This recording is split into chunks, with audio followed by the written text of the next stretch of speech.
Peace, family. It's 19 Keys, and this is 19 Minutes, 19 Keys. Today, we're going to have a conversation that everybody needs to have with their own stomach. What are you eating? And how is that affecting you in your life, in your body? Today, I'm joined here with Kendall. Also is represented by her brand, Konscious Being. And I want to start this off with knowing why you are vegan. Or why did you decide to get into the field of healing people through food? Okay, so when I was in college, well, first of all, I started my menstrual cycle very young. I guess it's not very young, but I think I was 11 years old. And I always had like a painful menstrual cycle. And then as I got older, it got worse and worse. Then I went to college and I was super lit, right? I was partying, I was, smoking, then having fast food at like 4 a.m. I was intimate with toxic men, right? And then my cycle just got extremely, excruciatingly painful. Like I was literally in my dorm in fetal position during my cycle and then like a whole week following it. And it was just really bad. I was in and out of the ER. Like it was like my second home. They were giving me morphine, oxy, like it was just a terrible time for me.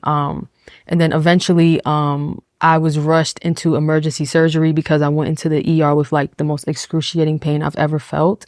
I had like ovarian cysts on each, ovary, and one of the cysts, it was just so heavy that like my fallopian tube was like bent. It's called torsion. So I was rushed into emergency surgery, and thank God those doctors were able to save my reproductive organs. And then they like cleared out. I was diagnosed with stage 4 endometriosis, which is a chronic reproductive disorder. So basically like the uterus throughout your menstrual phase, it's lined with endometrium, which is like a bloody tissue. And then women with endometriosis, that tissue grows outside of the uterus. So I had that tissue growing on my fallopian tubes, my ovaries. And then what happens when your menstrual cycle starts, that tissue breaks down, it bleeds and it comes out. So I was basically having internal bleeding every month and it was so painful, right? So I had this surgery. They cleared out as much of the endometrium as they could. They were like, your insides look like chocolate fondue. Like it looked so bad. They were only able to remove one of the cysts. The other one was like attached to like my bowel or something. So they could only remove one. But yeah, I had this surgery. I healed. It was traumatizing because they were like, there's no cure for this. Like you are going to be suffering basically for the rest of your life. Here's this birth control, right? That was their only solution. And I just felt so defeated. And then I felt even more defeated when literally 4 months later, I was back in the hospital with excruciating pain. The other ovary, the cyst that they removed, like it grew back. And I was like, okay, like something has to give. I cannot continue to live my life like this. This is such a low quality of life. And not that long before I had discovered Sacred Woman by Queen Afua. And then during that time, like the legacy of Dr. Sebi was really like becoming popular. So I knew about Dr. Sebi, how he healed people with plants. I already knew about, Queen Afua's legacy. Like I had her book, Sacred Woman. So I'm like, okay, God, like this is God obviously guiding me down this path. So in 2019, I went vegan cold turkey because it was just like a life or death situation. Like when I tell you like my life was like I was suffering really bad. So I went vegan cold turkey. My pain went away. I haven't had pain since. I mean, it's been like, there's been times when it's come back when I didn't treat my body like I was supposed to. Cause I'm human. So I've had slip ups along the way, but like that excruciating pain, like having to go to the ER never came back. So I was like, okay, like this is it. Yeah. So Thank you for sharing that story. I think it's powerful because number one, there are a lot of, I imagine, young women such as yourself that may be faced with the same issues and are 100% just trusting, right, the medical community and their doctors to tell them what's wrong with them. And they're giving them these sentences, essentially, to where they're saying that you just have to live with it, right? They're not prescribing some holistic lifestyle or dietary changes that a person can go through, and acts as a cure. And I think that is sad because we put so much trust in our doctors. We put so much trust, in those people who take an oath that we believe is supposed to be a code of honor, but it's not, right? And we're losing faith day by day, in hospitals. And of course, we never had faith in Big Pharma, but Hmm. they did so well in allowing us to ignore our problems, Hmm. you know. And what you have done, I think, is incredible. Of even the way that you talked about Queen Afua and Dr. Sebi's legacy, because it's important that we do have this thread, right, of legacy to where we can't go to them, but we can go to us, right? And if we would have went to, and these things can work in tangent. One person may be able to diagnose you with something that's going on, and you take that information and say, okay, well, now that I have the awareness, I know a way for me to fix it myself, Hmm. right? And I would just love to hear more about, that journey of like, as you were changing your diet, right? Like, what were the foods you started with, right? Because there's going to be people that listen to this and be like, yeah, it's the time I feel like changing it. Yeah. I feel like, directing myself on that journey. But can you give people some of those ups and downs as you were going through this change? Because Yeah. diabetes affect a lot of people. Cravings affect a lot of people. It's hard to change what you eat. It's hard to change the amount that you eat, right? We get so programmed with our taste buds, programmed with our lifestyle, programmed with our habits. So I'm not under no impression that this is an easy adjustment to make, but I am knowing that this is a life changing and altering adjustment if you make it. Yeah. Honestly, for me, it was easy. People always ask me like, oh my gosh, it must have been so hard to give up cheese and blah, blah, blah. It was easy because the Easy to give up circumstances. the cheese. It was easy because of I was suffering. Like I Oh, was okay, yeah. suffering. Like the ER was like my second home and the doctors treated me like crap. Like Mm. at one point, like I was escorted out of the ER by hospital security because they're like, you're just coming in for drugs. And it's like, bro, I'm in excruciating pain. Like, please help me. So that's where that mistrust is. And I heavily believe that doctors are just indoctrinated, and I call it the hypocrite oath, the hypocritical oath. So this is something I emphasize. This is why I call myself the conscious vegan, right? Conscious with a K for Kendall. But I call myself the conscious vegan because I'm now a vegan who consumes with consciousness. When I started out, it was not like that. Like I went cold turkey. I was like, okay, it must be the meat. It must be the dairy. Because like I said, I read up on, I heard about Dr. Sebi. I looked into Queen Afua. So I just went cold turkey. I gave up meat. I gave up dairy. And I was like, okay, what do I eat now? And then I started to, just dabble in vegan food. And it was like, I still ended up in the frozen food section buying frozen vegan food, processed vegan food. I was heavy on the fake meats, the fake vegan burgers, vegan bacon. I was like, okay, what snacks can I still eat? I could still eat Oreos. I could still eat Skittles, right? I was trying to figure out what I can Them still damn eat, Oreos. I don't so. trust y'all. So yeah, my pain did not go away instantly because I was still eating toxic food. So it was definitely like there were stepping stones on my journey for me, like to and then eventually I ended up where I am now, as the conscious vegan where I'm not gonna lie in front, like, I believe in like balance 80-20. Like if I'm like out of town, I'm traveling, I might, eat at a restaurant that doesn't have like the most healthiest options. But for the most part, I steer clear of like processed foods, soy, especially like, cause I was learning my body. There were times like when I was eating a lot of soy as a new vegan and my pain would be excruciating. Like I would notice like, okay, when I eat this, I'm in a lot of pain. When I eat like this, the pain is not, so it's like I was learning. But yeah, at the beginning I was eating, it was still toxic. What you were breaking down was being in tune with your body, right? Or like my brother Blue Pill says, body consciousness. Yes. Right. And, I'm that same way because I have allergens to things that I normally wouldn't have. Sometimes avocados, depending on where they're grown, apples, right? It could be certain peanut allergies. Sometimes it can be almond. It can be all sort of different things. And it's not the particular fruit itself, right? It's where it's grown. It's the soil. It's the chemicals. Because I tried in different places and I don't have the same effect. Right. So I believe it's important to have that level of, being in tune with self as you eat things. See how it makes you feel right afterwards. Right. And I don't think we are aware enough as we go through things. I think women have, you all literally have cycles, right? Unlike men, we don't see blood come out our body. Right. So, besides feces and urination, right, those are the main ways where men can check to see if there's something wrong. But by the time you're checking that, if it's your urine is something really bad, that's just hydration levels. And it's your feces, you can know what's going on, your nutrition and things of that nature. But you are literally eliminate waste. Right. And if that cycle is not correct, then your body becomes toxic. Right. And I think that we need to have, number one, more conversations about people having body autonomy in the sense of it is your responsibility to know what to feed yourself. The world and the books, these health books and these doctors, if they're not going back to school every 4 years, every time there's a new Monsanto, there's a new lab genetic meat that come up, how can they even tell me what it's going to do? They can't. So in this world where things are changing so fast, you have to be your own researcher. You only get one of these bodies. If you don't care about it, that's up to you. Right. But I know I've seen an anchor woman on TV, and she had a very I would say what's the word? It's just emotionally heartfelt story of her announcing breast cancer on TV.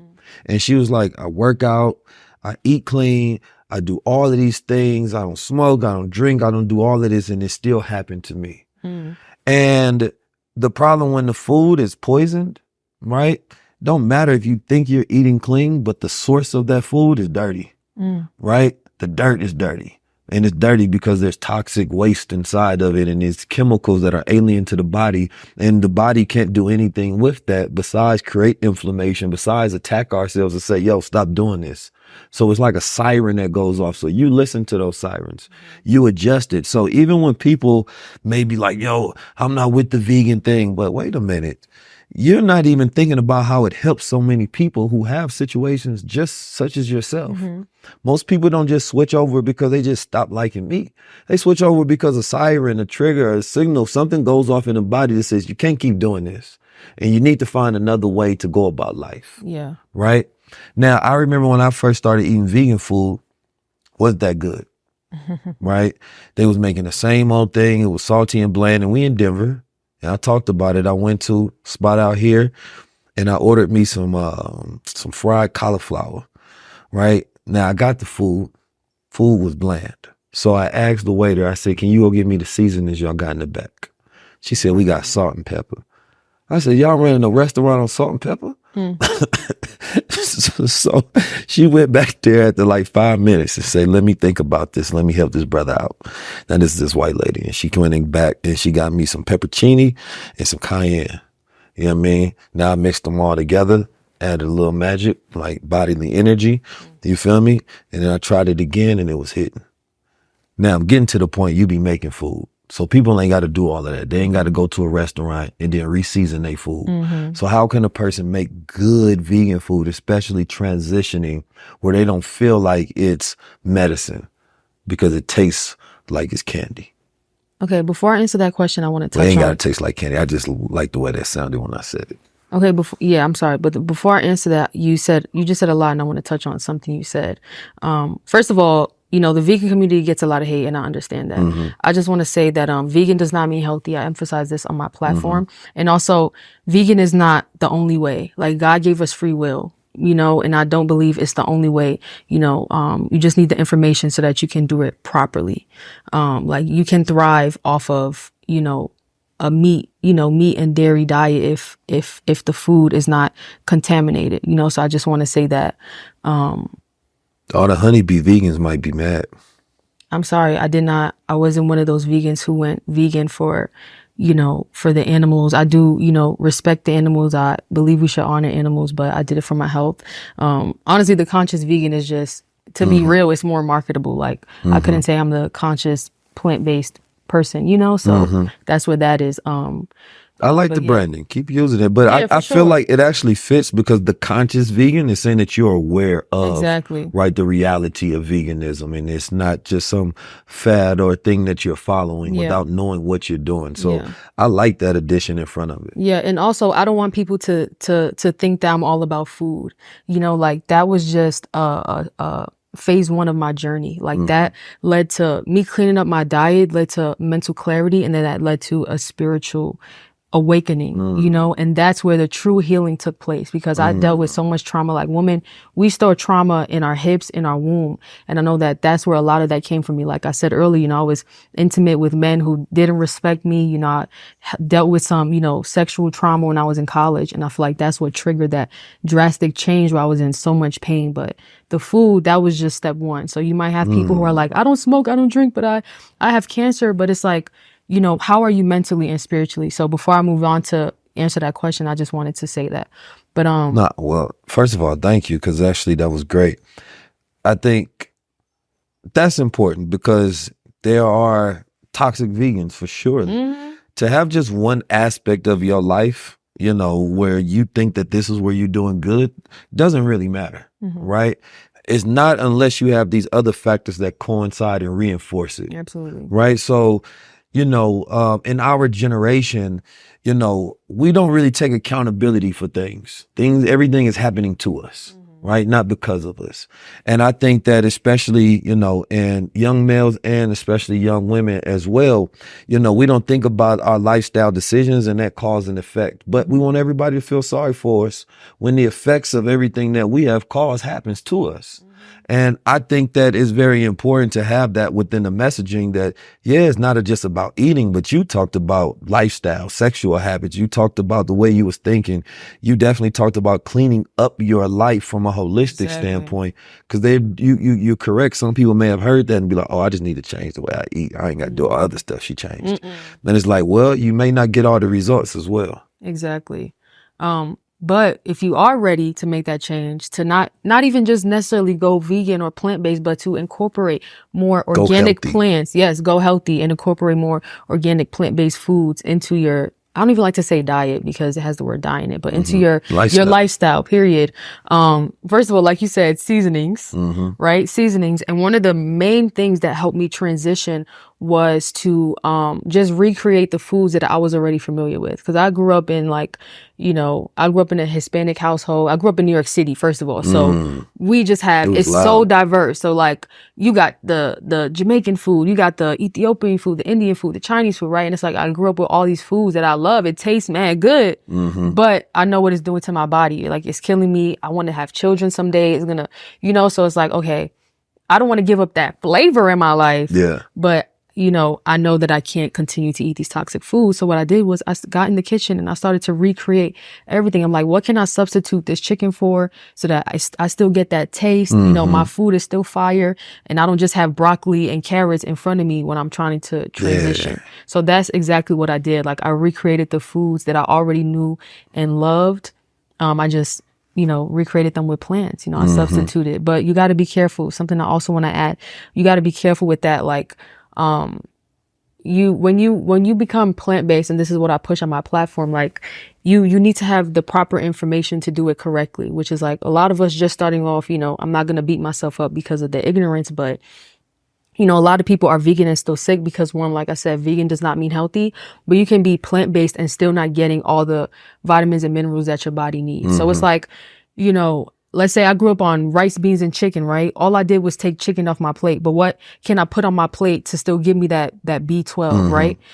If you take fish off your plate, what can I put on my plate to still get those omega-3 fatty acids, right? So now I'm incorporating flaxseed oil into my diet, you know? So you have to know what to replace those, you know, what to substitute with. And a lot of people lack that information, which is why I do what I do. And I try to, you know, give them that information so that when you transition, because you're trying to save your body, save your life, like I was literally, you know, you're not just back at square one and feeling defeated.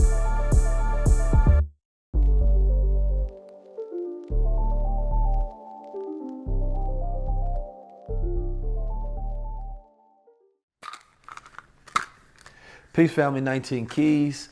You know we got to pay the bills, so this episode is brought to you by Smart Moss Gold. We call it smart because it has lion's mane in it. Lion's mane is a nootropic. Nootropics are things that help you with cognitive function and enhancement. That's talking about the brain. The reason that I can come on here, have conversations, and remember things, have recall, retention, focus, clarity of mind without the brain fog, right, It's because I take that lion's mane consistently so that it is always in my system, helping my brain regrow that matter, right? Helping with the myelination, which is just talking about electricity that flows between the neurons, which is the information that you have in your brain. So sometimes you get stuck and you're like, I can't remember. You need some of that smart moss gold, right? It also, of course, has CBD, the gold powder in it, and then, of course, it famously has sea moss. So you're going to be getting those minerals, those nutrients. You're going to get that overall well-being. Your body's going to feel good, and you're going to be getting smarter on these. So I take 2 of these every single day. You take them throughout the month, and you're going to see great results. So make sure you go to goldewater.com. So yes, we sell more than gold water. Right? All of this is about remineralizing, especially in the world where we are deficient of minerals and we are over chemicalized. Make sure you tap in, get your small moss gold right now. Peace. Stay hollow.